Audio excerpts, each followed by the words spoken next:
G'day, eh? My name's RJ, and welcome to Killer Canuck, a recurring segment here on RUE MORGUE TV. They say art imitates life, and the horror genre has no shortage of examples. From the Babadook's exploration of depression, to the fear surrounding child-rearing present in Eraserhead, horror has long been used by audiences and creators alike as a coping mechanism. Some of these monsters are used to represent abstract thoughts or ideas, but sometimes the imagery is a bit more literal. Let's take a look at 1979's The Brood.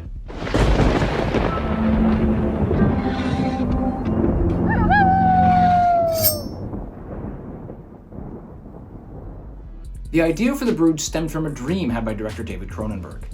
At the time, he was going through an ugly public divorce from his first wife, Margaret Heinsohn, and was worried about keeping custody of their daughter, Cassandra. He has often referred to the film as his version of Kramer vs. Kramer. Cronenberg had brought the script to John Dunning and Andre Link of Cinepix while they were late into pre-production for Cronenberg's sophomore feature, RABID. He begged them to let him change directions and shoot The Brood, but they were all in on RABID and asked him to complete that film first. Cronenberg would actually shoot Fast Company prior to finally working on The Brood, though they would be released the same year. The Brood is the first of 3 Cronenberg films that would be produced by Pierre David. The others continue chronologically with Scanners in '81 and The Dead Zone in '83. Pierre David has produced over 200 titles since the 1970s, including films like Wishmaster and The Dentist. Most of them are shot out of Toronto, Montreal, or Ottawa, a few of which, such as the Obsession trilogy, I myself have actually worked on as a grip electric swing. Pierre David wasn't worried about investing in The Brood for 2 reasons. Firstly, because the tax shelter was in full swing, most producers were just looking for anything to throw their money at. But more importantly, the script was better than 99% of the others that came across his desk. Scares and weirdness and all that it would find some audience. The Brood is smaller in scale than both Shivers and RABID, and has been referred to as Cronenberg's most personal film for obvious reasons. It boasts a darker, less saturated color palette featuring a lot of browns and greens, and for the first time, the soundtrack was provided by Canadian composer Howard Shore, whose impressive resume would soon include films like The Silence of the Lambs, Seven, and Peter Jackson's The Lord of the Rings trilogy. The film centers around Frank Carveth, played by Halifax's Art Hindle, who was in Nets and Bob Clark's Black Christmas. His wife Nola, played by Samantha Eggar, previously seen on the channel as Samantha Sherwood, the slighted actor in Curtains, and their daughter Candace, the film debut of Cindy Hines, who would return for Cronenberg in 1983's The Dead Zone. David Cronenberg asked Art Hindle if he was related to Lang Hindle, a motorcycle racer, something else that Cronenberg is deeply passionate about, and was pleased to find out that the two were brothers. The Brood opens with a demonstration on psychoplasmics, an unorthodox new therapy technique developed by Dr. Hal Raglan, played by Oliver Reed. The therapy involves patients working their way through their emotions until they manifest as open sores on the body. Go all the way through it to the end. Dr. Raglan impersonates key figures in his patients' lives as they are under therapeutic hypnosis to help them work through their traumas. Raglan performs this live in front of an audience on a patient of his, Mike Trellin, played by Montreal actor Gary McKeon, seen previously on the channel as the truck driver that Marilyn Chambers hitchhikes with in David Cronenberg's RABID. While bathing his daughter Candace, Frank Carveth notices bruises and scratch marks on her back that he believes were inflicted by her mother, Nola. Nola is currently deeply invested in psychoplasmic therapy, so much so that she lives full-time at the Soma Free Institute, where Dr. Raglan is headquartered, and is only able to see Candace on the weekends. Frank confronts Raglan about the bruises. Because of her isolation therapy, he's not allowed to see Nola in person, and threatens to strip her of her visitation rights. Raglan advises that such a course of action will negatively affect her therapy. Frank leaves to discuss with his lawyer, as Raglan asks his assistant to prepare Nola for another session. Art Hindle said that he was not nervous around Oliver Reed despite the status he carried, because they had already had a few trips to the bar prior to shooting. By this time, Reed's struggle with alcoholism was well known, but despite drinking heavily every night, he would show up on time to shoot every day, fully prepared, and never dropped a line. 2 days into the shoot, Hindle and Reed visited a bar in Toronto. While there, Reed made a bet that he could make it from the bar to his hotel with no clothes on. Needless to say, he didn't make it and had to be picked up by producer Pierre David at the local precinct, but when Pierre arrived, Reed was laughing and telling jokes and had all of the officers in stitches. Frank's lawyer tells him that if they can prove that psychoplasmics are dangerous and could be what caused Nola to hit Candace, then they can get him full custody. They plan for Frank to meet with Jan Hartog, one of Dr. Raglan's former patients. Frank picks up Candy from school, setting up a private discussion later with Ruth Mayer, Candace's teacher. He then leaves her with his mother-in-law Juliana and heads to work. Dr. Raglan starts his therapy session with Nola and pretends to be Candace. He tries to see if Nola will admit to abusing her daughter, but she denies the accusation and instead flips the story and explains that her mother would hit her when she was a child. Juliana looks through a photo album with Candace. When the two see a picture of Nola in a hospital bed, the grandmother explains that she was in and out of the ER frequently because she would wake up covered in little bumps that the doctors couldn't explain. The pair hear a crash in the kitchen as someone punches in through the milk door. Rather than cry about it, the interloper walks across the countertop, kicking utensils and food all over the floor. Juliana heads in to investigate but ends up getting tenderized by the childlike intruder.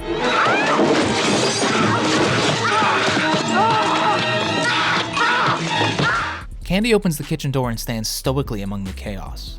She stares blankly at her grandmother's body before being jump-scared by her killer on the staircase. Frank receives a phone call about his mother-in-law's killing and heads to the police station to pick up Candace. While there, he meets a child psychologist who encourages him to help her work through what she has just seen.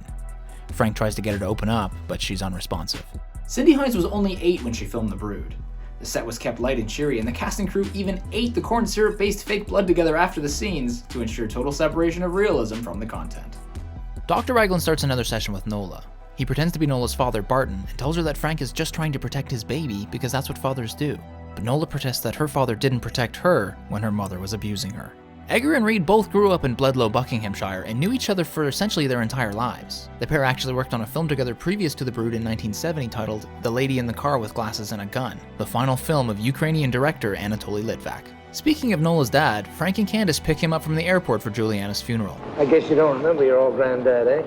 Barton is played by Halifax actor Henry Beckman. Though they've been divorced for 10 years, he decides to stay in Juliana's house instead of a hotel. Frank visits with Jan Hartog, the prior patient of Dr. Raglan. Hartog is played by Montreal actor Bob Silverman, seen previously on the channel as the friendly hospital roommate in David Cronenberg's RABID. He's engaged in a legal battle against the Soma Free Institute and Dr. Raglan because he believes that psychoplasmics gave him lymphosarcoma. Out for some good old-fashioned revenge, Hartog agrees to help Frank.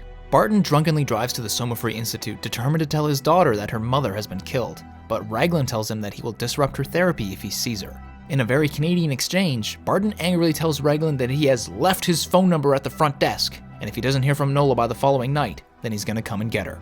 In his quest for custody, Frank has shirked a few of his paternal duties to Candace. Duties like picking her up from school at a reasonable time. He grabs her so late that Ruth Mayer is now hungry, so Candy invites her over for dinner so that she and Frank can have that parent-teacher interview they've been talking about. Their dinner date is cut short by a drunken call from Barton. He tells his son-in-law that he's going back to the Soma Free Institute tonight to rescue Nola, but that he needs Frank to drive him. We'll go up there together and kick their ass. Frank agrees to the plan and leaves Ruth to babysit. 45 minutes. Barton walks around Juliana's empty house. He redecorates her kitchen floor and ponders over her Minecraft chalk outline before heading up to lay on the bed. But the bedroom has an uninvited guest who really liked that scene from Your Next. The parka-clad predator grabs 2 decorative glass globes off the dresser and mercilessly bludgeons the ineffectual father to death on the floor of his former bedroom. This is why you should always check for monsters under the bed before going to sleep. Frank arrives too late to save Barton, continuing Cronenberg's trend of ineffective male heroes. He discovers his father-in-law's body, but the assailant is still in the room. It whips a fastball at Frank, damaging the beautiful 1970s floral wallpaper before scampering away out the door.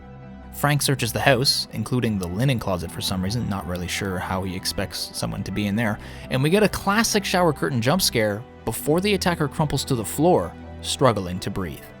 This is where we get our first clear look at the creature that's been running around, lovingly dubbed a broodnik by the cast and crew.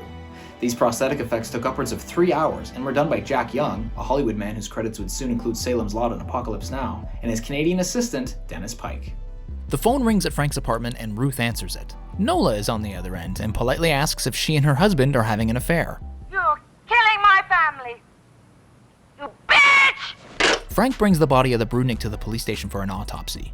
The Mulberry medical practitioner points out a number of anomalies on the creature. For starters, it has no navel, indicating an inhuman birthing routine. It has no teeth, only a small beak for a mouth, and it has an organic sac on its back that operates like a gas tank. When the creature is born, the sac is full of nutrients, but when the tank is empty, it simply starves to death.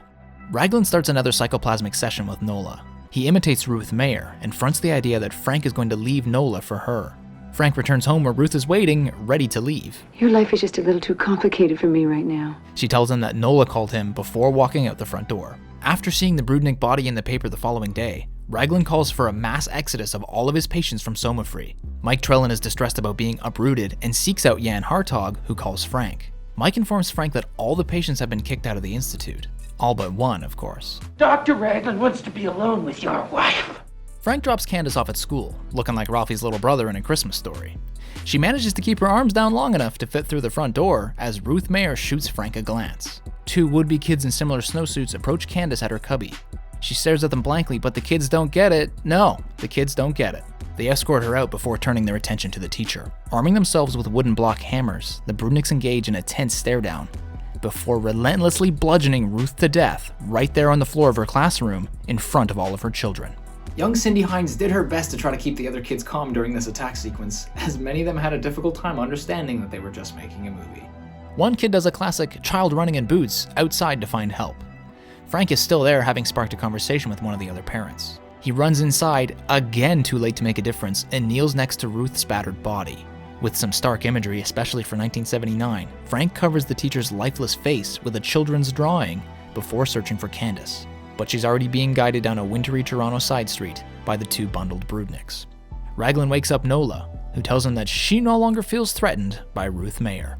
That night, Frank gets a visit from Mike Trellin, who tells him that Nola is being held in a work shed behind Somafree. Frank grabs his coat and tears out into the frigid Ontario winter night towards the Institute. He searches the woods behind the building and finds the work shed that Mike mentioned. While Frank searches the front of the work shed, out walks Dr. Raglan, who gets grabbed and casually slammed into the wall of the building. When Frank mentions the death of Candace's teacher, Raglan knows that the psychoplasmic therapy must come to an end. He informs Frank that Candace is likely being held on the upper floor of the work shed where the Broodnik are sleeping, and tells Frank what we knew was coming all along. She's not that surrogate mother, Frank.